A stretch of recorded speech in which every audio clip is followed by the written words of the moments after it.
expectation from the budget would be around two important areas. One is how do we reduce tax litigation, and next would be efficient tax administration.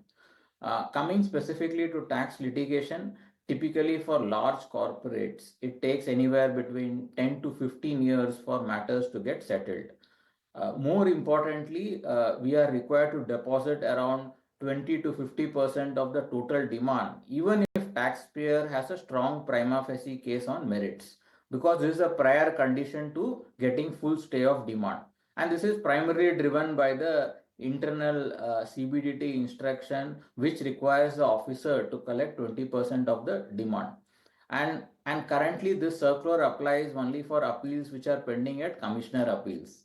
But in most cases, given that there are TP assessments, the first appeal is pending at a tribunal level. So our expectation would be that at a minimum, this expectation of 20% should be extended at a first appellate level, even though that first appellate authority is a tribunal.